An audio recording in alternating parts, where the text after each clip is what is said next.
তো hello viewers, আসসালামু আলাইকুম। আজকে চলে আসলাম বাংলাদেশ লোকশিল্প জাদুঘর সোনারগাঁও। তো আজকে আপনাদেরকে কিছু চমৎকার জিনিস দেখাবো। তো ভিডিওটা কন্টিনিউ করতে থাকেন। তো হাঁটতে হাঁটতে চলে গেলাম গেটের পাশে। গেট হলাম আমার ডাক দিয়া বলে, টিকিট আসেনি তোমাদের কাছে? তো বন্ধুরে বললাম টিকিটটা আমার হাতে দে। আর সোনারগাঁও যত মাইয়া আছে সবগুলা মাইয়া আমার ক্যামেরার ফোকাসে।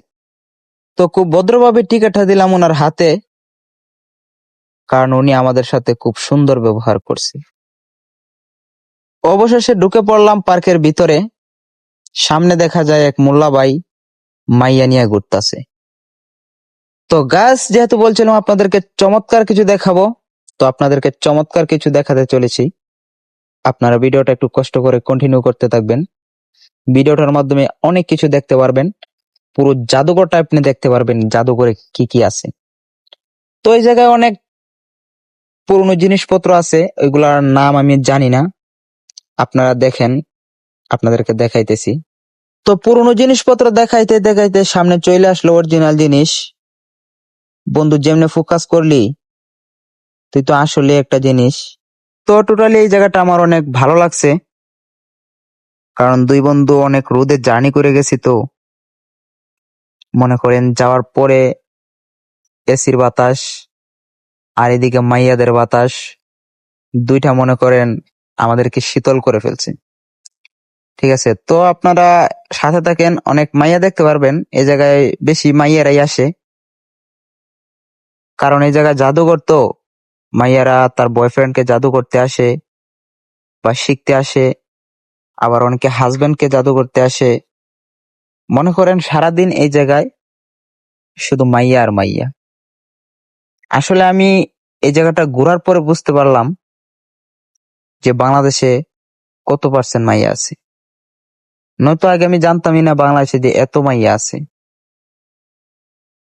মনে করেন একটা ছেলের সাথে 3-4টে মাইয়া, আর আমরা দুই বন্ধু তো সিঙ্গেলই গেলাম। এটা তো আর বইলে লাভ নাই। তো এই জায়গায় দেখেন অনেক পুরনো জিনিসপত্র আছে। এগুলা দেখলে আপনি বুঝতে পারবেন, অনেকে চিনে অনেকে চিনে না। আমি অনেকগুলোর নাম জানি না। দেখেন মাইয়ার অবস্থা। এমন কিছু মাইয়া দেখছি এই জায়গায়, আপনাদেরকে কাহিনী বলবো।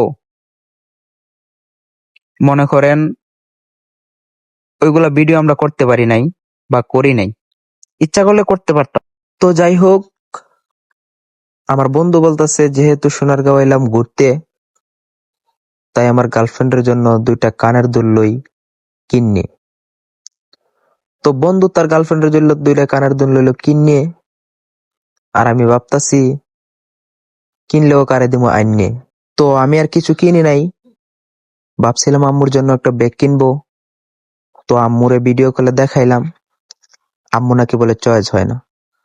তো আর কিছু কিনলাম না, উপরে চলে আসলাম। আসলে এই জায়গায় আসার পরে দেখা যায় কাপড়রা ভিডিও করতেছে।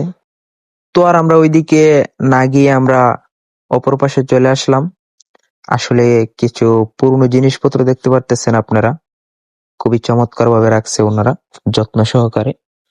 মনে করেন এগুলাতে টাচ করা যায় না। ওইগুলা দেখতে দেখতে আবার সামনে নজর দিবেন না। এক মাইয়া ছবি তুলতে তুলতে আমার উপরেই চলে আসে, কোন তো ভাই কেমনটা লাগে। আর এইদিকে আমার বন্ধু শুধু জুম করে মাইয়াদের পিছনে, বলছি তারে করবে সামনে। তো এইদিকে আরো অনেক সুন্দর সুন্দর জিনিসপত্র আছে, এই যে আপনারা দেখতে পারতেছেন। ওইগুলা মনে করেন আমি জীবনও দেখি নাই, আপনারা দেখলে চিনতে পারেন কিনা দেখেন। তো আমরা যেই দিকে যাইতেছি একটা মাইয়ারই পাইতেছি। আসলে মাইয়াটা আমাদের পিছুই ছাড়তেছে না।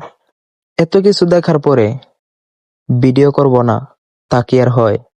বন্ধুরে বললাম করে একটা ভিডিও, আর ওইদিকে মাইয়ারও বন্ধু ফোকাস কইরা নিল। সবকিছু মিলে লাগছে অনেক বেস্ট। এই নাও, ব্লগ আমার শেষ।